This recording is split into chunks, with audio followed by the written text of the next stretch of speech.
the Read for Empathy collection with Dreadlock Alien's book Ink Care. Celebrating the fantastic work EmpathyLab have done over the last decade for sourcing and making available reading titles to encourage and support reading engagement, especially as we go all in during 2026, the year of reading and beyond. Awarded into this year's collection via Caboodle Books and Authors Abroad is my esteemed colleague Richard Dreadlock Alien Grant, former Birmingham Poet Laureate, whose work has been recognised by Her Majesty the Queen. And between us, our work has been used to brief the Cabinet Office. I was fortunate to support proceedings that highlighted the importance of empathy and the crucial themes around it to support well-being, mental health, social, academic and achievement outcomes. Also considered central to character and values, emotional literacy, intelligence and understanding, social and cultural competence, as well as all those amazing transferable life skills. Over the last 10 impactful years, EmpathyLab's collections feature over 500 books. This year alone contains 65, suitable for children and older teenagers, covering a range of themes, including identity, for which Richard Dreadlock Alien Grant's first published book is featured. Formats, as you can see here, diversify across poetry, picture books, non-fiction, graphic and verse novels. But that's enough from me. Congratulations to everyone involved. Now, I'll hand you over to the poet himself, Richard Dreadlock Alien Grant. So first of all, greetings. First of all, I'd like to thank the judges, EmpathyLab 2026, the Read for Empathy collection for selecting my first book. It's got an award, it's been really, really nice. Thanks to Caboodle Books, famous five of Yvonne, Kylie, Joelle, Lisa and Robin. The first publishers really I felt I could trust my spoken word poems to go into print. And this is the product. Thanks to Joseph Witchell, the artist who brought these poems to life. Memorhyme Limited, Mr. McGeechee, who's provided me with a creative space to write this book. This poem's called Well Done. It's on page 19. I'll perform this poem and then I'll read a few that have been asked for. So this poem's called Well Done. It's about the importance of reinforcing positively the actions of young people. It's about the first time a teacher ever said well done to me. I wasn't used to being praised a lot. I got told off a lot when I was young. So when I was praised, it didn't end very well. Poem goes like this. Poetry, poetry, poetry. Back in the days when I was young, I'm not a kid anymore. I was 6 years old. No one had ever told me I was good at something, but one time, let me tell you about, got my heart jumping. Let me take it all right back to the start. I love Mrs. Evans because she taught me for art. Now, most lessons I sat around because I thought they were boring. Me and Michael McPurgo did an impression of someone snoring. Got kicked outside the class, paper and pencil. We did some withdrawing. Not well looked after, full of laughter. I was always trying to be dapper than Sarah Meals and Kirsten Grant on the next table. Sometimes life was like my desk, a little bit unstable. So there I am, sat outside the classroom again. Only got one pencil because I'm not allowed a pen, but I can doodle a poodle, draw more than a score, sketch someone sketchy. I can paint the front door. I can scribble and dribble. I can create a cartoon. I can even draw the curtains, bro, to rub out the moon. The paper, the pencil, and me. Sometimes my efforts were blunt, upfront, sharply spoken, concept broken, but I kept a clear mind. See, me and Robin Banerjee, yeah, we used up 25 pencils in one day. Not because we wrote a lot, but because we sharpened them all away. Mrs. Evans at the front telling everybody, learn, learn, learn. Me and Mr. Banerjee went behind him with a desk sharpener going, turn, turn. See, we loved art lessons because learning could be fun, especially when I got my work back and it said, well done. Oh no, jelly belly. Got this weird feeling inside. Mrs. Evans said, you better watch out, boy, you're gonna burst with pride. I'm like, oh no, Mrs. Evans, I don't like this feeling. And I wet myself and cried. So when people say well done, I tend to shy away.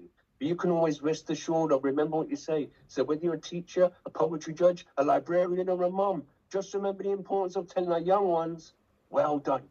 And in the future, when it may seem like they're swimming against the tide, they'll look back to those few seconds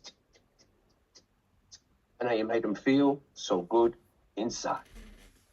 So that's the live version, performance poetry of Well Done.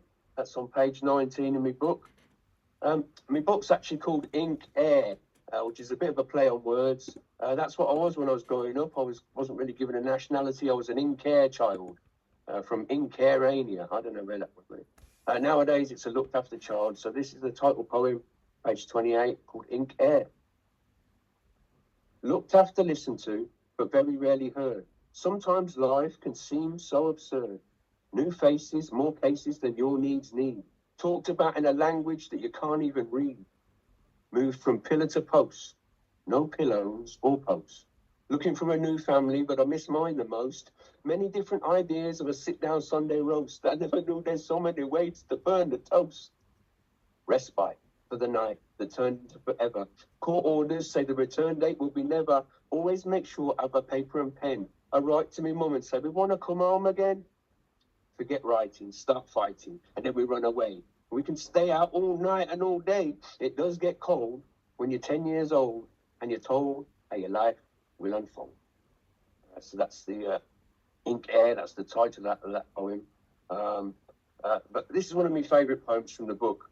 It's to do with Shakespeare. First time I ever met Shakespeare as an art form, not in real life. Thanks to Mr. Garrett, if you're alive, thanks so much. So I know you put your hand into your pocket personally to pay for the school trip for this.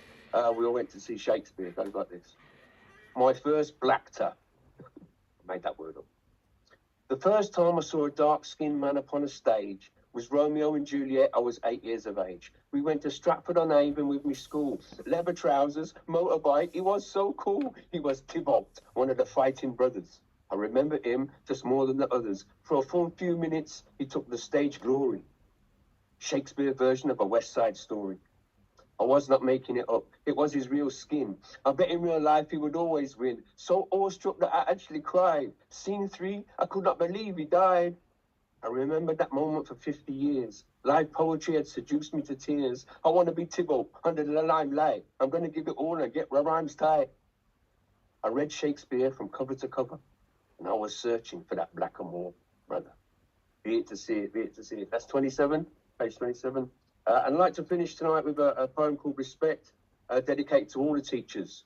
Amazing teachers, so undervalued, so underpaid. Teachers and librarians and reading assistants. This poem's called Respect, which I don't know if you know, but it actually stands for respect every single person, especially class teachers. That's official. Every school, respect. Respect is what you give, not what you take. Respect your friendships or they will break.